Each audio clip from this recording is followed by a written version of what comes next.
What up, y'all? How is everybody? I'm coming to you earlier than I thought I would. Today I was gonna pick up. A lot of times I work on Monday, but I canceled my pickup. And I had a reading client come in today who had an amazing reading. And so that was very exciting. And I felt like it really tied into like the collective themes that we've all been dealing with. And so it was very exciting to see it all playing out in a reading for someone in the most like step-by-step way of like all of these themes that we've been working with. So that was very exciting. And I didn't even get to pull our anchor card or anchor message for the week because I'd been out with, my sister last night to see Elton John. And then I got in late and I made our video. And then I watched a little bit of TV very briefly and went to bed, but it was very late when I got to sleep. So I slept in a little later than I thought. And I cleaned really quick before she got here to make everything perfect and set the atmosphere. And so I hadn't even gotten a chance to pull our cards for the week until just a moment ago. And I just hopped on to go ahead and make the video right after I posted, but it's really, really, it's really amazing. And I'm having a feeling that some of you may have already had a catalytic moment leading up to this. I don't know if I've reached you too late, but I think that this week, this message will also flavor the rest of the week. So it's going to be something that it's going to be an evolving theme through the week. Let's just put it that way. But we pulled mirror. This is also unusual because I had this poem come to me the other day, and poems come to me almost like sneezes. I'll feel the inspiration coming. I'll be catching like shards of little phrasings and things, and all of a sudden it'll just come through all at once and I have to write it out. And so I wrote this poem the other day about crystal gazing into a disco ball that was reflecting back these broken shards of my life or whatever. And I just can't believe that this is literally the broken shards mirrored disco ball, crystal gazing. And it was there was a line about how much more rattling it is to look at the broken shards than it is to gaze into an uninterrupted sphere, which basically was a play on an uninterrupted 360 view of a perfectly smooth and polished situation. But life isn't really like that. And so I thought that was really interesting that also the moon was depicted on this card, because the moon is the sphere that we are, the light of the creator is reflected back to us through the filter of our consciousness, our unconscious and our subconscious that processes that and reflects back to us realizations, right?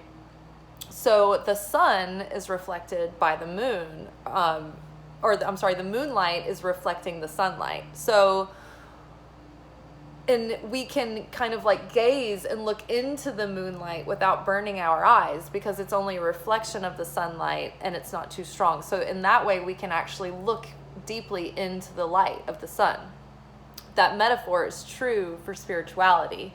And so the light of the creator has been coming in through the Rosh Hashanah, and now we are starting to reflect the insight that it has been giving us, because we're going to have these mirrors throughout the week, maybe if not already, mirroring back to us these aspects of self that are either going to be very inspiring and hopeful and showing us the grand parts of ourselves that have healed and evolved and come a long way, and or have a lot of potential, or they might be triggering parts of ourselves, the shadow parts that we have not faced or gone through any sort of a process with yet.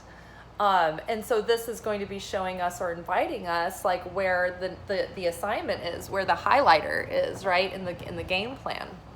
So right now is a very decisive moment. And so the follow-up card was Ace of Wands. So what I feel this week is there's going to be some instance happen, or a series of instances that could show such a clear mirror hold up this mirror for yourself that you have never seen before in a way where you can like see beyond time and space and see the unified whole of past you, present you, future you, shadow you, completely healed, transformed, higher self you. You can see the unification and the wholeness of the whole self all at once.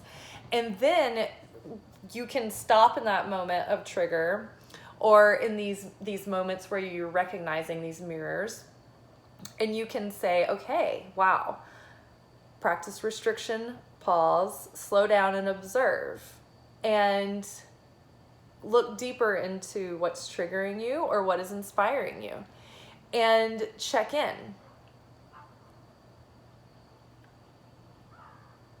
Because life is coming to like this crossroads, and we are being asked, setting into this new journey.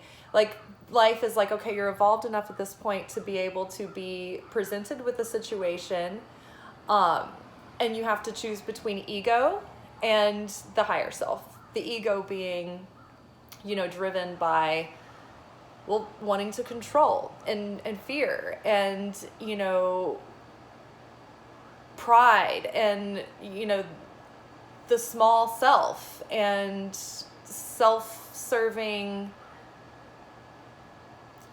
avoidant patterns from the past, or the higher self, which is the true self, being true and forthright and sincere and authentic and in alignment with where your expanded, more healed, like hopeful self is calling you to go, where you feel like you can expand into a greater potential, and within that have a greater sense of stability and serenity and inner peace and expansion and abundance, right? And fulfillment. So in order to get this fresh start off on the right foot, to lean into that greater, more beautiful life that we have in store, we have to put our ego on the chopping block, to break open the energy, to release all of that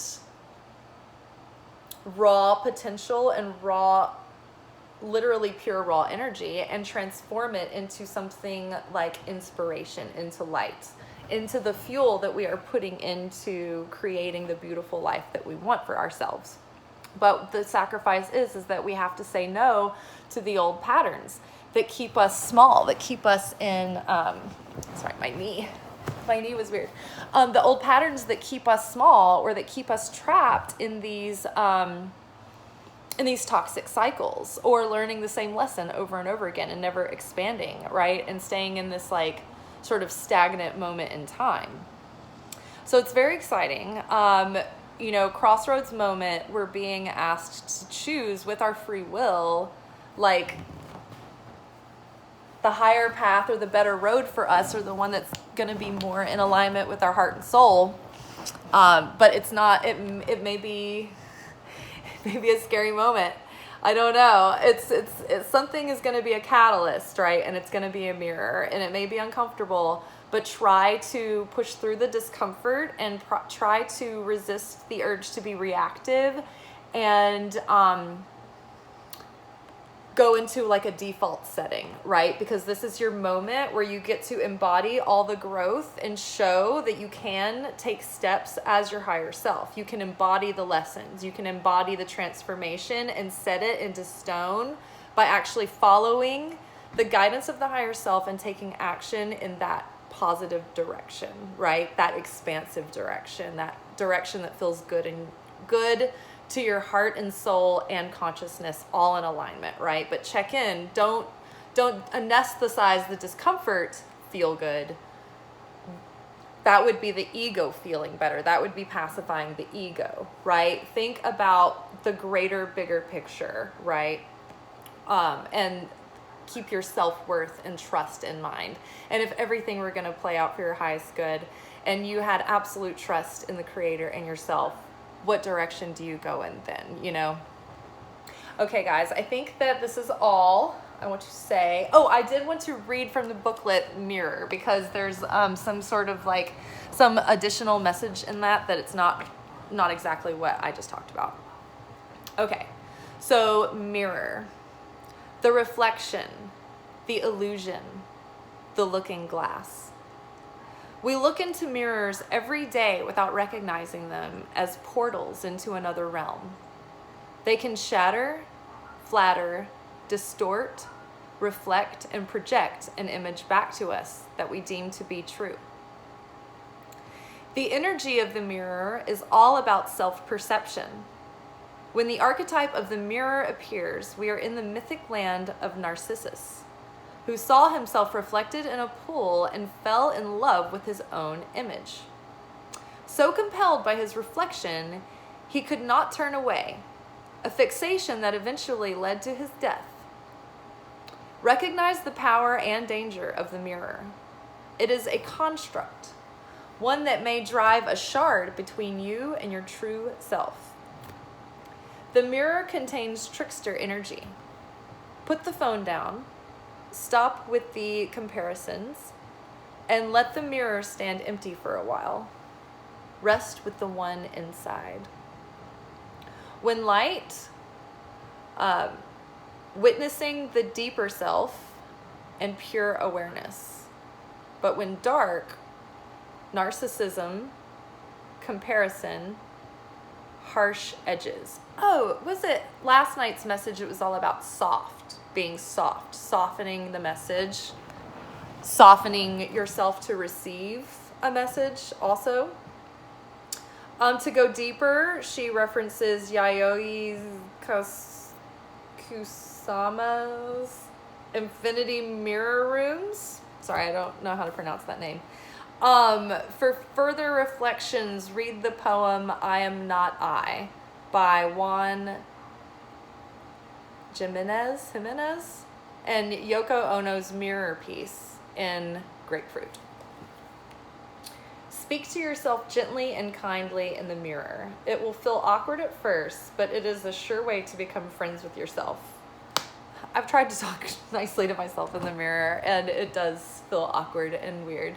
But I usually don't talk to myself in the mirror, like in general. I just talk to myself, but not in the mirror. I don't know. I've tried to talk to myself in the mirror, and I feel awkward. And then I'm like, oh, is this how other people feel when I'm talking to them?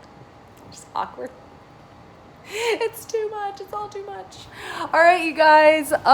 Good luck with your mirror moments out there. Try to pause and choose with consciousness and free will how you would like to meet each moment so that you can get yourself out of your fated path and create the destiny that you want for yourself. All right.